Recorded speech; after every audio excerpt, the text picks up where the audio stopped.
আবাসন খাতের যে রিহ্যাব ফেয়ার 2025 এটা নিঃসন্দেহে অনেক বড় মেলা। এখানে আপনার construction related lift, tiles, sanitary fittings, bathroom fittings এরকম যেমন মেলা থাকবে, অনেকগুলো ব্যাংক থাকবে এবং অসংখ্য ডেভেলপার প্রতিষ্ঠানের মেলা থাকবে। সেখানে মানে ফেয়ার স্টল থাকবে।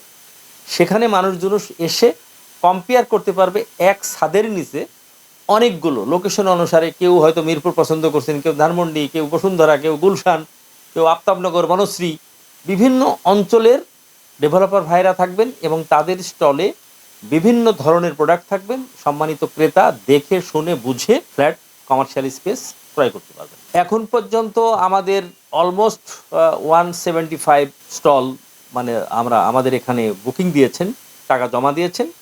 আমাদের আরও দুদিন সময় আছে। এই 2 দিনে আমরা আশা করছি 200 ক্রস করবে ইনশাল্লাহ। আমি যদি খুব সংক্ষিপ্ত আকারে বলি, বাংলা অভিধানে একটি শব্দ আছে সস্তার 3 অবস্থা।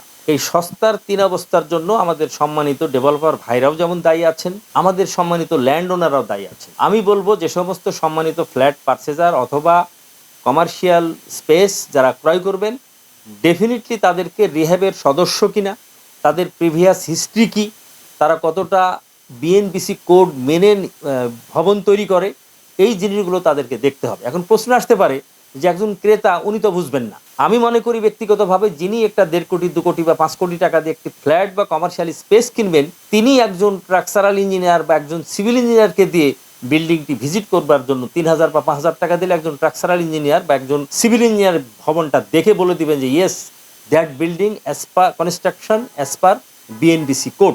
আমি সম্মানিত ক্রেতাদেরকে অনুরোধ করব যে আপনারা দয়া করে রিহ্যাব সদস্য ব্যতীত কারো কাছ থেকে ফ্ল্যাট বা কমার্শিয়াল স্পেস ক্রয় করবেন না এবং ভবনটি সেই কোম্পানির প্রিভিয়াস হিস্ট্রি কি, তারা কিভাবে বিল্ডিং নির্মাণ করে থাকেন সেইগুলো তদন্ত করে যদি ফ্ল্যাট কিনেন তাহলে সম্মানিত ক্রেতারা প্রতারিত হবেন না। রিহ্যাবের মেম্বারের কাছে যদি আপনি ফ্ল্যাট কিনেন তাহলে আপনি একটা জবাবদিহিতার সুযোগ পাচ্ছেন। রিহ্যাবের মেম্বার না তার কাছ থেকে যদি আপনি ফ্ল্যাট কিনেন, আপনি কোথাও যেয়ে কোনো বিচার পাবেন না।